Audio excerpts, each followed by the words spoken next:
Eu gostaria de apresentar a pessoa que vai pregar para a gente hoje. É a Lloyd. É muito bom ter vocês, William e Lloyd, conosco. Que Deus abençoe muito você neste momento. Obrigada, Fernando. Muito especial estar aqui hoje, viu? Acho que faz o quê? Uns 5 meses, né? De agosto para cá? Uns 5. Gente, que delícia voltar. Muito bom ver todos vocês. Muito bom estar aqui para estudarmos a palavra de Deus. E a gente ouviu um hino emocionante, né? Espero que esse hino tenha sido uma ponte entre você e o inexplicável amor de Deus. Espero que esse hino tenha preparado seu coração, assim, dado um quentinho no seu coração, deu no meu. Espero que tenha dado um quentinho no seu coração para a gente falar sobre o amor de Deus. O inexplicável amor de Deus. E Jonas, o inexplicável amor de Deus, geralmente quando a gente fala de Jonas, a gente fala que Jonas fugiu, que Jonas não aceitou o chamado, que Jonas fez tudo errado. E aí, por causa disso, Deus castigou Jonas lá na barriga do peixe, falou, você não quer ir pregar, mas agora você vai. Não é verdade? É ou não é, mais ou menos? Gente, o livro de Jonas, a gente encontra o amor de Deus de uma forma muito real.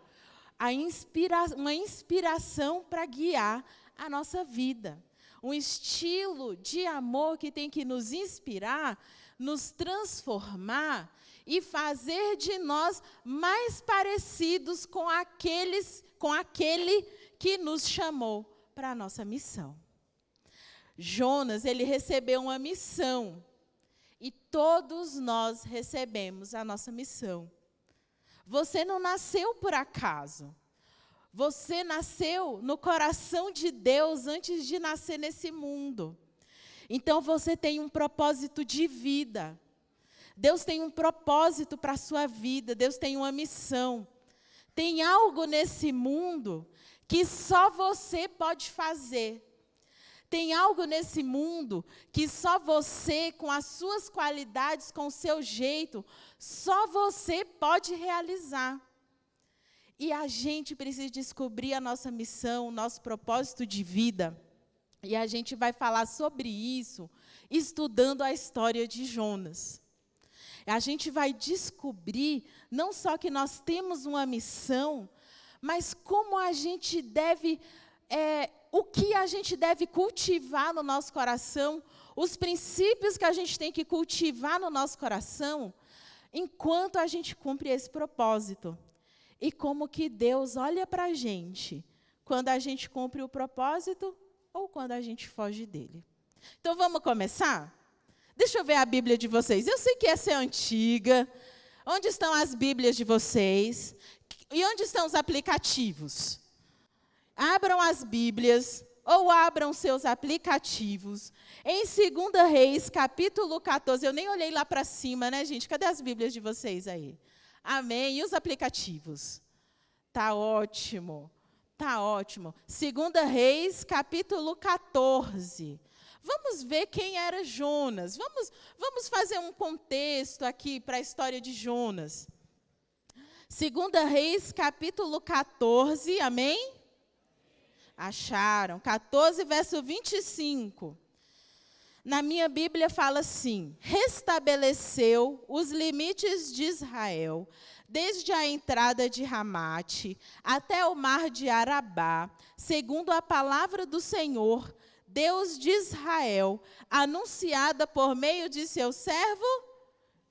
Não, peraí. Gente, é Jonas que é para falar, tá?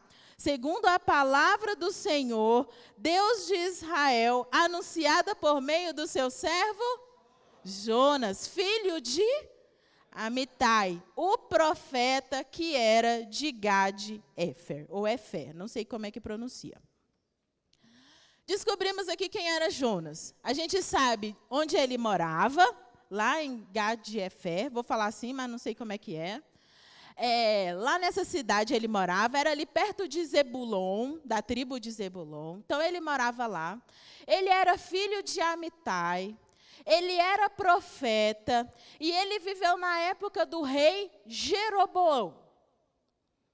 Jeroboão não foi um bom rei, Mas Deus tinha dado uma profecia através de Jonas. Qual era a profecia? A profecia era que os limites de Israel iam ser restaurados. Ou seja, Israel conquistaria uma certa grandeza e prosperidade. Jonas era um profeta bom. Jonas foi um profeta de prosperidade. E essa prosperidade se cumpriu na época de Jeroboão, mesmo que Jeroboão não tenha seguido os caminhos do Senhor. O Senhor deu essa bênção para o reino de Israel. Então, a gente sabe aqui mais ou menos, lá, você lê a história lá dos reis de Israel, Jonas não era o único profeta que existia ali naquele tempo, né? A gente sabe de Oséias, mais outros profetas que viveram ali contemporâneos de Jonas. E esse era o contexto. E aí, Deus dá uma outra profecia para Jonas. Deus fala assim, olha, Jonas, você vai sair da sua cidade e você vai até a cidade de Nínive. Vamos pular lá para o livro de Jonas? O livro de Jonas está um pouquinho antes do final do Velho Testamento ali, né? Você vai passar Ezequiel, Daniel, Oséias, Joel, Amós, Obadias, Jonas, né? Está ali, é um livro pequenininho, tem só 4 capítulos, e você vai achar. Se não achar, tem índice, a gente olha no índice, não tem problema. Já acharam? Amém? Amém. Esse é o meu termômetro para saber que a gente pode ler. Então, achamos aqui a história de Jonas. E no verso 1, todo mundo aqui sabe a história de Jonas. Estou partindo desse princípio. Todo mundo sabe a história de Jonas? Quem não sabe? Eu. Então, vamos contar. Olha só, vamos resumir para você a história de Jonas. Aí, tá vendo como vocês têm que fazer? Vocês têm que responder também quando eu perguntar. Muito obrigada, viu? Jonas é o seguinte, Jonas era um e filho de Amitai. E Deus deu um chamado para Jonas. Falou que Jonas era para pregar na cidade de... Muito bem. E Jonas foi? Nínive ficava para o leste, Jonas foi para o... E ele foi de quê, gente? Foi de barco. E quando Jonas estava no barco, o que aconteceu? Muito bem, uma tempestade. Estou vendo que vocês sabem, hein? Sofreu uma tempestade. E a tempestade não passava por nada. O que tiveram que fazer para a tempestade passar? Eu não escutei. Jogaram? Joga no mar, né? E aí, o que veio? Um grande... A gente não sabe se é um peixe que já existe, que já existia, um peixe que Deus fez. A gente não sabe, era um peixe. O peixe fez o que com Jonas? Era bem grande, tão grande que cabia Jonas lá dentro. E aí, o que aconteceu? Quantos dias Jonas ficou lá? 3 dias. 3, assim, ó. 3, muito bem. Ficou lá 3 dias. Nós não sabemos se foram 3 dias literais ou se foram 72 horas, já que Jesus compara o tempo que ele esteve na tumba com o tempo que Jonas ficou na barriga do peixe. Até que o peixe foi nadando e deixou Jonas lá na praia. E Jonas pregou a palavra depois? Pregou, Jonas cumpriu a missão. Gente, sabe o que eu fiquei pensando quando eu li isso daqui? Eu falei, já pensou se fosse o nosso pastor? Né? Já pensou? Ele pregou e 120 mil pessoas aceitaram o batismo. Já pensou que alegria? Só que em vez de ficar feliz, Jonas ficou triste. Olha que coisa. Jonas ficou triste. E aí, Deus teve uma conversa com Jonas e explicou para ele o que estava acontecendo. Essa é a história. Como vocês já sabem a história, agora nós vamos falar sobre a história de Jonas, um pouquinho aqui, um pouquinho ali, porque nós vamos refletir sobre um ponto, não vamos falar na ordem cronológica, tá bom? Então, vamos lá. Verso 1, a palavra do Senhor veio a Jonas, filho de Amitai, dizendo, levante-se e vá à grande cidade de Nínive, pregue contra ela, porque a sua maldade subiu até a minha presença. Tem um lugar na Bíblia que fala sobre como era Nínive. Abra sua Bíblia lá em Naum, Vamos estudar um pouquinho. Abra a sua Bíblia lá em Naum, capítulo 3. Naum também era um dos profetas contemporâneos. Capítulo 3, verso 1. Como é o título da sua Bíblia? O que está escrito aí? De Nínive, a ruína completa. Ai da cidade sanguinária, toda cheia de mentiras e de roubo. Aqui fala um pouquinho de como era a cidade de Nínive. Uma cidade sanguinária, cheia de mentiras e cheia de roubo. Se a gente ler a história, se a gente der um Google lá, a gente vai ver muita coisa sobre Nínive, que eu não vou falar agora porque não é o foco da mensagem. Mas Nínive era uma cidade perigosa, cheia de maldade, cheia de roubo, cheia de fraude, cheia de mentira. E Nínive era a capital do Império Assírio e era famosa. Então, ali, principalmente naquela capital, é como se fosse a nossa Brasília de hoje, que é a capital do Brasil. Nínive era a capital do Império Assírio. E ali em Nínive havia mentira, havia fraude, havia crime, sangue, aqui fala sanguinário, havia sangue. E Deus falou com Jonas, sai de onde você está e vai para... E Jonas falou o quê? Vamos, muito bem. Jonas falou, eu não vou. Por que Jonas não queria ir? Porque Jonas falou assim, Senhor, se eu for, vou pregar, as pessoas vão converter e eu sei que você é misericordioso. Olha lá no capítulo 4, no verso 2, e fala assim, ó. Está aí de Jonas mesmo, capítulo 4, verso 2. Ele orou ao Senhor e disse, Senhor, não foi isso que eu te disse quando eu estava na minha terra? Por isso eu fugi para Tarsis, pois eu sabia que tu és Deus bondoso e compassivo, tardio em irá e grande em misericórdia. Jonas, quando Deus falou assim, Jonas, vai para Nínive, ele falou, eu não vou, porque eu sei que o Senhor é um Deus de misericórdia. Eu sei que essa cidade lá, cheia de mentira, cheia de fraude, cheia de roubo, eu sei que essa cidade lá, eles vão se arrepender e o Senhor vai perdoar, eu não vou perder meu tempo com isso. E eu estou vendo que tem gente aqui que está ouvindo o sermão repetido. Mas tudo bem, sigamos. Vamos lá. Eu não vou para lá, porque esse povo é ruim. Mas eu sei que se eles se arrependerem, o Senhor vai perdoar, porque o amor de Deus é inexplicável. Deus falou para Jonas o seguinte, olha Jonas, a maldade de Nínive subiu até mim. O mesmo termo que ele usou no dilúvio, o mesmo termo que ele usou com Sodoma e Gomorra. Ou seja, Nínive estava muito ruim, mas Deus sabia que Nínive ia se arrepender. E Jonas já tinha, sabendo que isso ia acontecer também, por isso Deus não destruiu.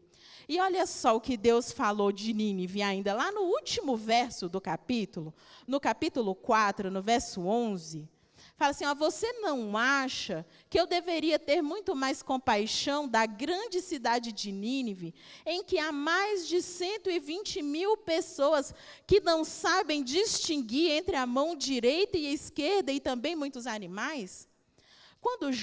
Quando Deus estava falando com Jonas falou, eu não vou, porque eu sei que o Senhor é misericordioso e vai perdoar. E Deus fala, Jonas, mas você não acha que eu devia perdoar essa cidade?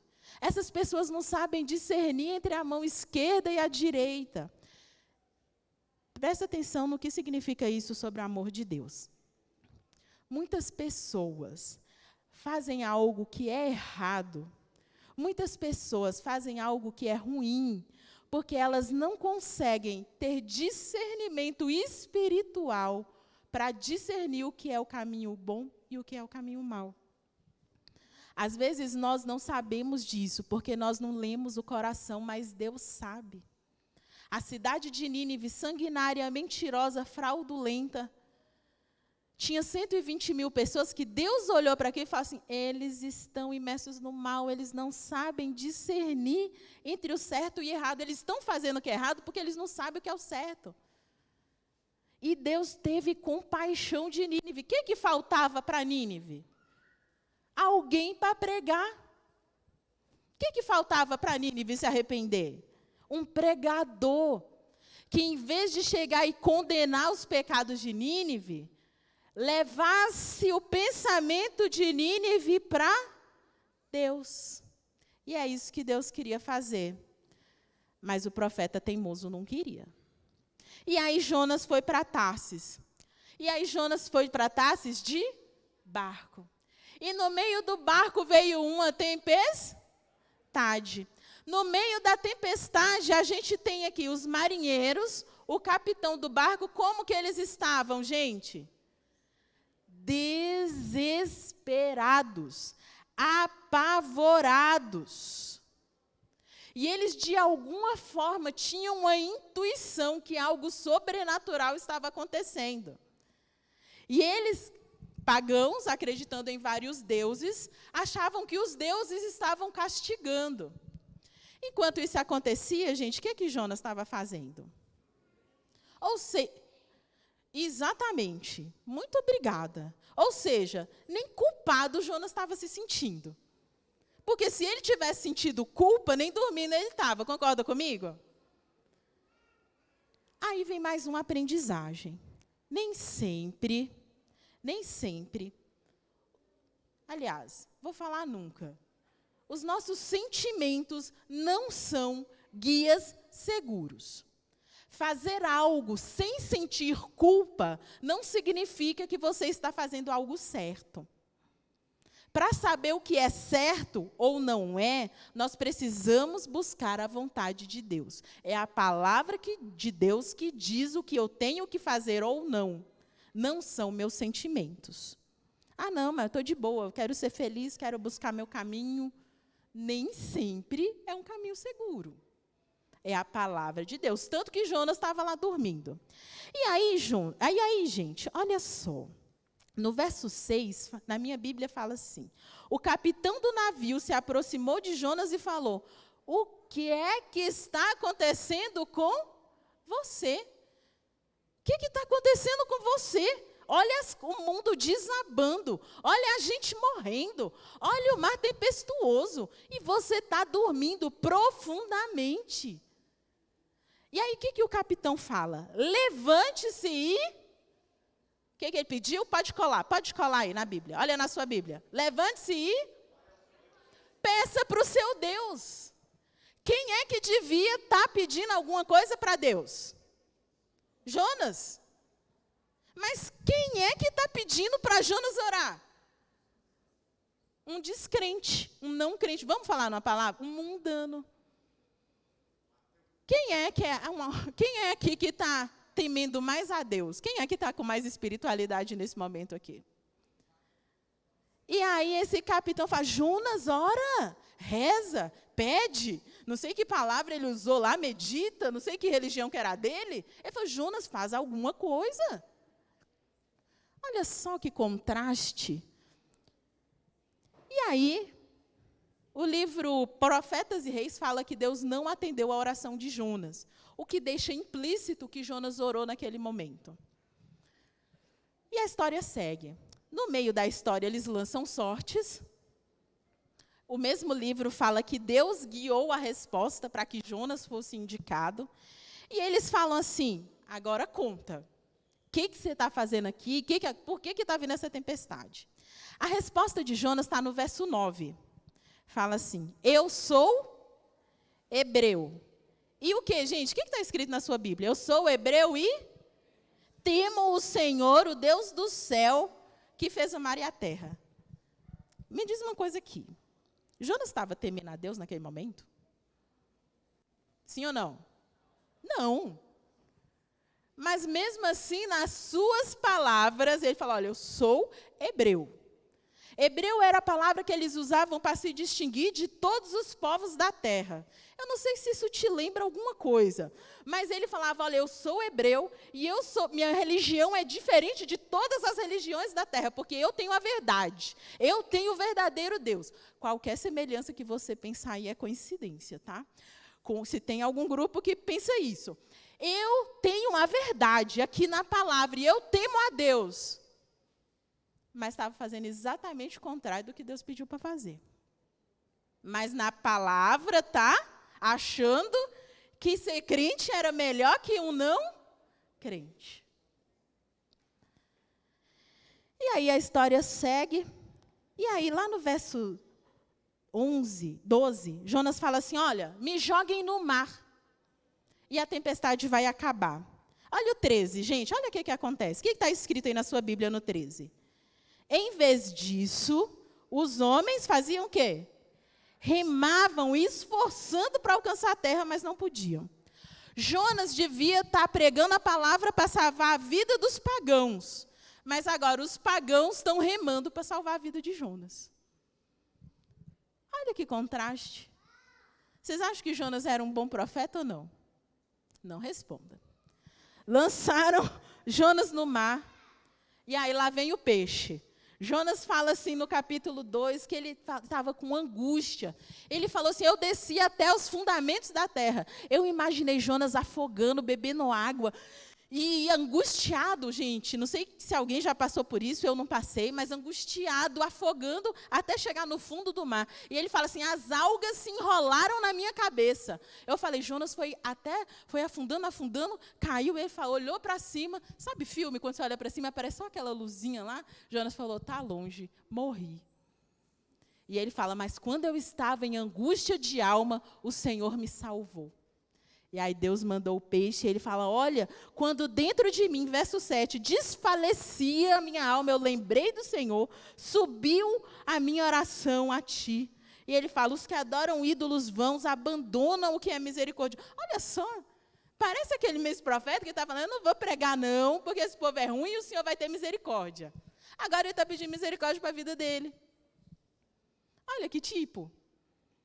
Que quando é para salvar a vida dele, ele fala, eu orei, eu vou dar sacrifícios para o Senhor, porque Deus é bom para salvar a minha vida. Mas quando Deus salva a vida do outro, ele fica com raiva. Agora eu quero te perguntar uma coisa. Deus salvou Jonas porque ele era bom? Não. Deus foi lá, mandou um peixe e salvou Jonas, por quê? Porque o amor de Deus é inexplicável. Sabe, irmãos, quando Jonas chegou lá na areia, no verso 3, respirou de novo, pisou na terra firme. No verso 1 fala assim, ó, veio a palavra de Deus do Senhor a Jonas pela segunda vez, dizendo, levante-se e vá a Nínive. Igualzinho veio na primeira vez. Deus não falou, tá vendo? Agora você vai aprender como é que faz as coisas. Ah, não vai por bem? Agora vai por mal. Deus não culpou. Deus não julgou, Deus deu a mesma oportunidade para Jonas. Deus falou, Jonas, levante-se e vai para Nínive. Dessa vez ele foi, mas se ele quisesse fugir de novo, ele iria fugir. Mas mesmo Jonas fugindo, o amor de Deus acompanhou Jonas. E eu quero te falar uma coisa. Deus tem uma missão para você. Eu não sei se essa missão está dentro da sua casa. Eu não sei se essa missão é um cargo na igreja que te ofereceram. Eu não sei se essa missão é alguém do seu trabalho, na rua, na faculdade, na escola. Mas Deus tem uma missão para você. Se você fugir, o amor incondicional de Deus te acompanha para te convencer a cumprir essa missão. Mas o livro de Jonas termina com a pergunta, porque a gente não sabe o final. Porque também existe um limite para a graça e para o amor de Deus. Mas hoje ainda Ele está chamando você. Ele está chamando você para cumprir o propósito dEle na sua vida. Ele está chamando você para participar da igreja de Deus. Ele está chamando você para cumprir os mandamentos de Deus. Ele está chamando você para comunicar aos outros o amor incondicional que Ele tem, assim como chamou Jonas. Se eu te perguntar se Jonas estava sendo um membro fiel, um bom profeta, talvez você fale que não. Mas eu te digo que mesmo fazendo tudo errado, Jonas pregou e a cidade inteira se converteu, sim ou não? Isso significa o quê? Você não é perfeito. Mas se você aceita, está dentro do chamado de Deus, Deus vai usar você. Deus tem uma missão, e se você aceita, Ele vai te usar. Mas isso também significa uma outra coisa. Aquela pessoa que está do meu lado, Aquela pessoa que está lá na frente da igreja, o pastor, o ancião, o diácono, o diretor do louvor, das crianças, essa pessoa também não é perfeita. E eu preciso entender e aceitar que mesmo essa pessoa imperfeita, com os jeitos dela, Deus também está acompanhando essa pessoa com o amor incondicional dele e ajudando essa pessoa a cumprir a missão da vida dela. E eu preciso olhar para o meu irmão com compaixão, sem julgamentos, com aceitação, sabendo que o Fernando ainda é o primeiro ancião, né? Não? Mas quando eu saí daqui, ele era. Eu preciso entender que o Fernando não precisa ser perfeito para me ajudar. Ele não precisa ser perfeito para liderar a igreja. Ele só precisa estar no mesmo caminho que eu, caminhando para chegar no mesmo lugar, no mesmo objetivo. Hoje, ele me ajuda. Amanhã, pode ser que eu contribua com ele.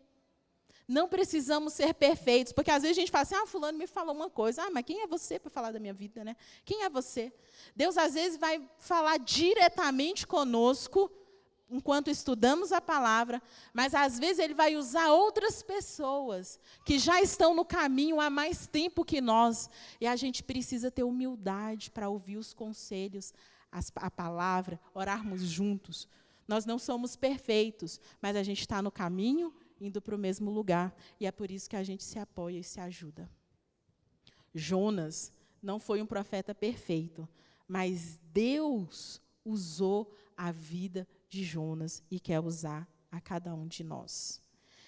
Você tem uma missão, tem um propósito de vida, e eu te pergunto hoje, qual é a sua paixão? O que você gosta? Você consegue responder? O que te incomoda no mundo? Se alguma coisa te incomoda no mundo, será que Deus não está te incomodando para você trazer uma resposta? O que você sabe fazer? Quais são seus dons? Deus pode usar aquilo que você sabe fazer, que você gosta de fazer, para você implementar a sua missão no mundo. Eu não combinei com Ilha, mas eu vou dar um exemplo assim mesmo, viu, amor? Vocês sabem que o William faz uns doces assim, né, gente?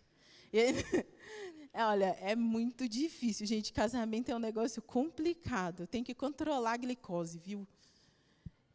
Me falaram que casamento era difícil, eu não acreditei, gente. Mas olha só a minha dificuldade, né? Brincadeiras à parte, sigamos. A gente participou de um projeto lá na... Esqueci o nome da igreja, amor. Samambaia, lá em Campinas. Ficamos lá 4 meses ensinando. Ficamos 4 meses ensinando, aí eu me incluindo, gente. Eu ficava lá fazendo a chamada. Amor, pega a vasilha, eu pegava. Lava essa colher, eu lavava. Ficamos lá 4 meses ensinando as pessoas. Dessas pessoas, 3 famílias aceitaram o evangelho.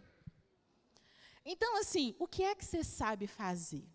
O que é que você gosta de fazer? O que te incomoda no mundo? Deus pode te usar para fazer a sua missão. Deus tem uma missão. E eu sei falar, eu gosto de falar. Eu acho que Deus me usa, sim, falando para as pessoas e ensinando. Você vai descobrir. Obrigada, manequinha. Deus vai te usar. Deus vai te usar, você só precisa parar para pensar, porque a gente não pode passar por essa vida sem propósito. A gente conhece a Deus e a gente precisa falar de Deus para as pessoas. E onde que Deus está nessa história, né? Deus está lá em cima, um monte de ninivita, a gente vai falar lá arruinado, né? Vou nem falar isso, né, gente? Mas o povo lá fazendo maldade, mentira, fraude, dano, roubo. Deus olhando para aquelas pessoas, acho que Deus fica olhando para o mundo e fala assim, gente, como eu queria descer lá e falar, gente, olha aqui, eu sou Deus. Eu vou falar e, por favor, me sigam. Mas Deus não faz isso. Fez através de Jesus, mas hoje Ele não faz mais. Sabe o que Deus tem? Eu e você. E aí Deus lá querendo salvar os marinheiros, Deus lá querendo salvar Nínive. E Deus tinha quem? Tinha Jonas. E Deus usou Jonas. Mas nem Jonas também não era o perfeito, e Deus queria salvar Jonas. E o que Deus usa para salvar Jonas, gente? Um pé de abóbora. Vocês lembram o final da história? Jonas senta lá no monte e fala assim, agora eu vou sentar aqui e eu vou ver o fogo descer. Porque vai queimar tudo no mármore do inferno, esses impenitentes, esse pessoal que não presta, né? Esse povo da mentira, esse povo da fraude, esse povo do engano, merece tudo morrer, vamos quebrar tudo. E Jonas sentou lá e falou, agora o fogo desce. E aí, o que Deus fez? Milagrosamente, cresceu um pezinho de abóbora, deu sombra na cabecinha do Jonas, Jonas ficou... Gente, vamos ler isso, que eu quero que vocês leiam, olha. Eu quero que vocês vejam essa frase. Está no capítulo 4, verso 6. Fala assim, ó, Deus fez crescer uma planta por cima de Jonas, para que fizesse sombra sobre a sua cabeça, a fim de livrar do seu desconforto. E Jonas ficou muito contente por causa da planta. Jonas ficou o quê, gente? Não ficou contente. Ele ficou muito contente. Agora, olha o verso 1. Quando o pessoal se arrependeu. Jonas ficou muito aborrecido. Então, vocês percebem que ali tinha uma inversão de valores? Jonas ficou chateado por causa da planta. Jonas falou, Senhor, eu quero morrer. Eu estou triste até a morte. Eu quero morrer. Por causa da planta. Mas Jonas ficou com raiva de Deus, porque Deus salvou as pessoas. Na hora que Deus salvou Jonas lá da barriga do peixe, Jonas falou, joia, estou feliz, louva a Deus, ofereço sacrifício. Mas quando Deus salvou o outro, que Jonas achava que não merecia, Jonas ficou com raiva. A gente precisa ter cuidado para a gente não ter na nossa vida o espírito de Jonas. Para a gente não olhar para as pessoas e achar que elas não são alvo da compaixão e do amor de Deus. A graça traz salvação a todos, para Jonas e para os pagãos, para os fariseus e para os publicanos. A segunda coisa que a gente pode aprender com Jonas é que existe uma falsa segurança, existe uma segurança na falsa religiosidade, e isso pode enganar, achando que a salvação já está garantida. Foi o que Jonas fez. Jonas, quando estava lá para os marinheiros, ele falou, olha, eu temo ao Senhor, eu sou bom, eu faço tudo certo. E, na verdade, ele estava distante. E, por último, a nossa missão. Deus está chamando você, mesmo com seus defeitos. Deus está me chamando, mesmo com os meus defeitos, para a gente seguir um caminho. Para terminar, eu quero ler aqui, o que está no livro Profetas e Reis, capítulo 22.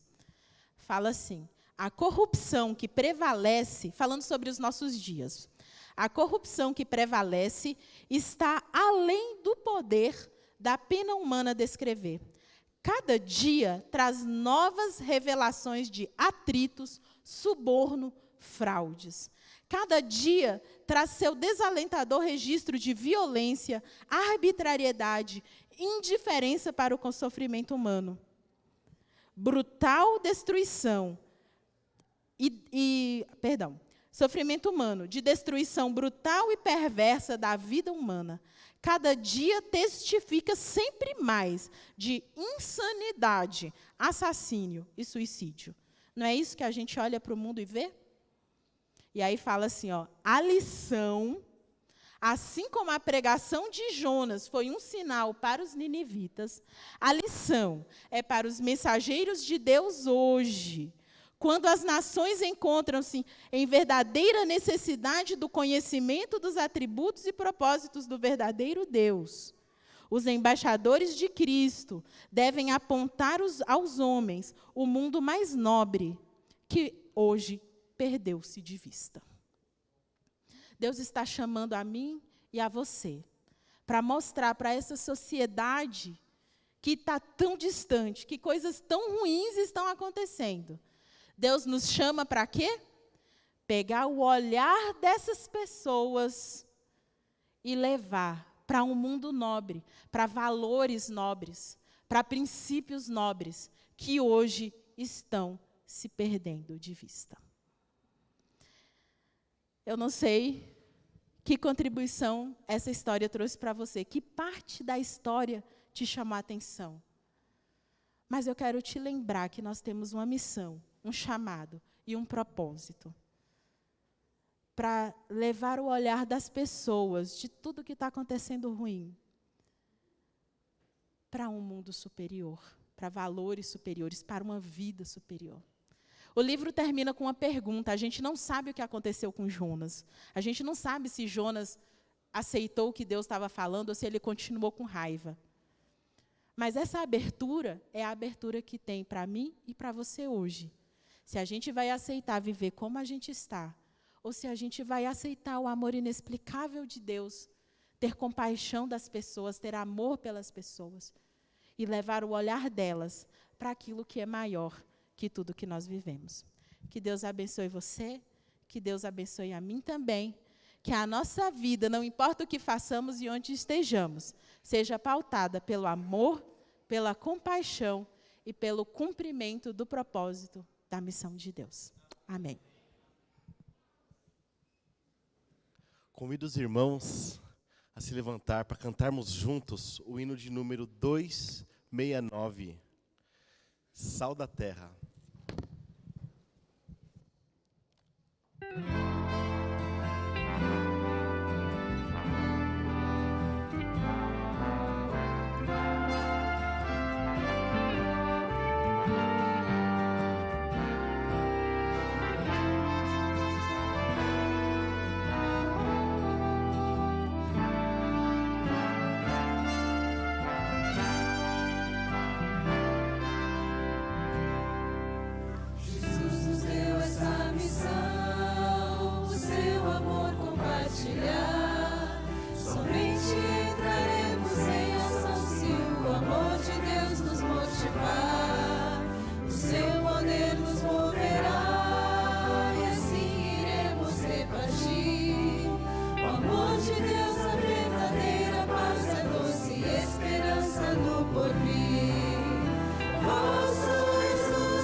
Vamos orar. Senhor, muito obrigada por colocar para nós histórias como a história de Jonas, que mostra que o Senhor tem amor por cada um que já conhece a tua verdade, e o Senhor tem um amor infinito por aqueles que ainda não conhecem. Muito obrigada, Senhor, porque o Senhor ama e o Senhor aceita cada um de nós. Nos ajuda, ó Deus, a vivermos como irmãos, desejando o bem uns dos outros e guiando uns aos outros para olhar para um mundo superior, para valores superiores, para verdades superiores àquilo que temos aqui na terra. Nós vemos, Senhor, tanta maldade no mundo, tanta confusão. Nos ajude a nos firmar na tua palavra e cumprir a missão que o Senhor deu para cada um de nós. Guia nossos caminhos, Senhor.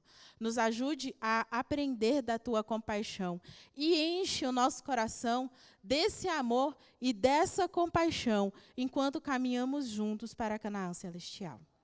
Dá-nos a tua graça, a tua paz, dá-nos amor pela tua palavra e amor pelas almas, pelas pessoas. Em nome de Jesus. Amém.